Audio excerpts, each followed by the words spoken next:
Human rights are the basic freedoms and protections that belong to every person in the world, simply because they are human. These rights include the right to life, liberty, education, expression, and equality before the law.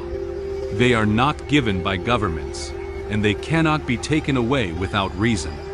They are universal, inalienable, and essential to human dignity.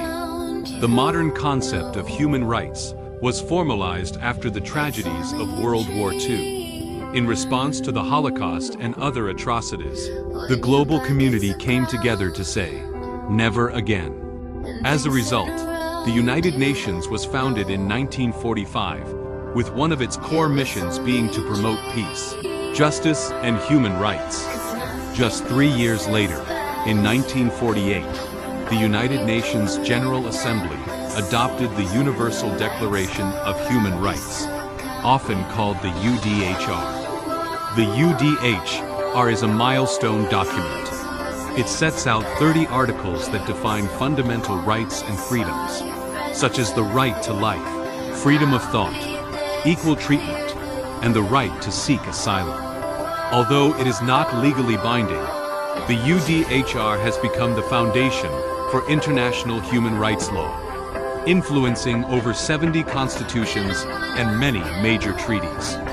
To build on the UDHR, the United Nations helped create 2 key treaties: the International Covenant on Civil and Political Rights, ICCPR, and the International Covenant on Economic, Social and Cultural Rights, ICESCR. The ICCPR protects rights like freedom of speech, religion, and a fair trial. The ICESCR focuses on the right to work, education, healthcare, and an adequate standard of living. Together, these 2 documents and the UDHR form what we call the International Bill of Human Rights. But human rights are not just old documents. They continue to evolve in today's complex world. In the modern era, we face challenges that the original authors of the UDHR could not have imagined, like digital surveillance, algorithmic discrimination, environmental destruction, mass migration, and pandemics. These modern issues prove that human rights must adapt to changing times. New movements like Black Lives Matter, Me Too, and climate justice campaigns have brought attention to the rights of marginalized groups. People are demanding not just legal recognition, but meaningful protection. And in many cases, it is not about creating new rights. It's about making sure that existing rights are truly respected, equally, for everyone. In this globalized context, the United Nations continues to play a central role. It has established various human rights bodies to monitor and protect these rights around the world. The most prominent is the UN Human Rights Council, which conducts regular reviews of each country's human rights record through the Universal Periodic Review process.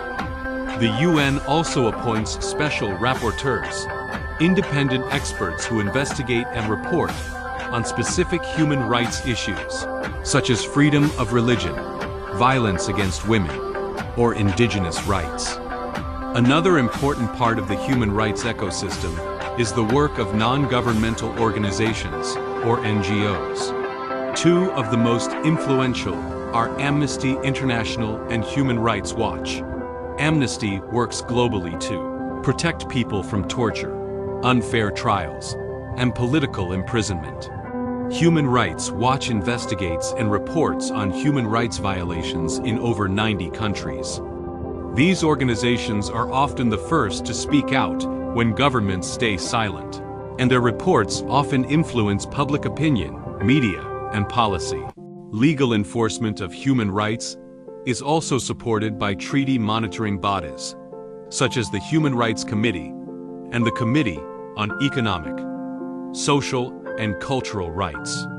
These groups review how countries implement their human rights commitments and issue recommendations. While they can't punish countries, they provide transparency, pressure, and moral authority.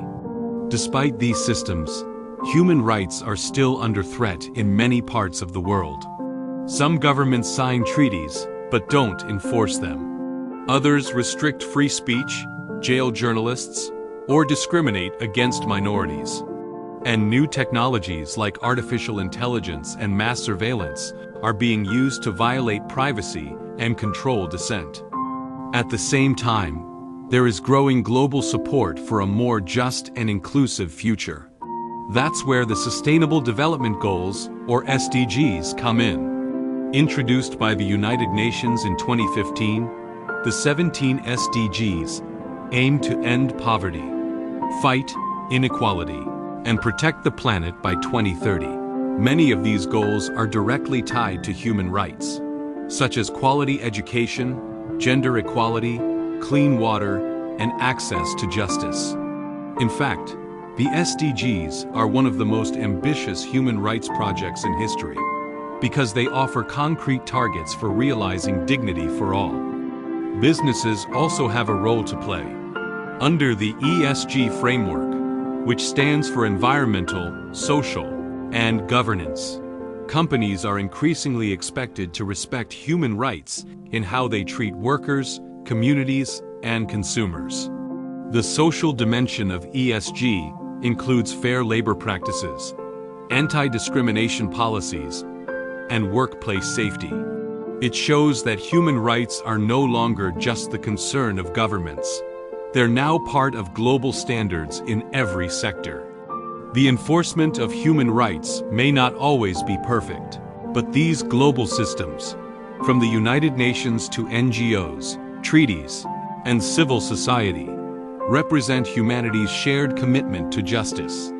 And while no system is flawless, their existence offers tools for accountability, pressure, and hope. Ultimately, human rights are about protecting people, their dignity, their freedom, and their future. They are the foundation for peace, democracy, and sustainable development. But they are not automatic. They must be claimed, protected, and passed on.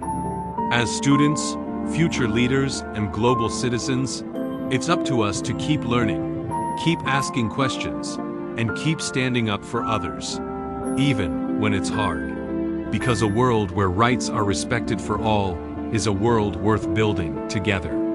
And while we may not always see change overnight, every voice, every act of courage, every conversation, they all matter.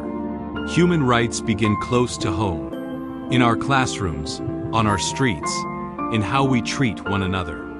They are not just global issues, they are personal ones. In times of conflict, crisis, or inequality, it's easy to feel powerless.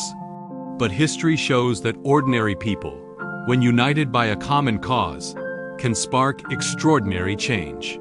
Whether it's voting, volunteering, speaking out, or simply listening, each of us plays a part.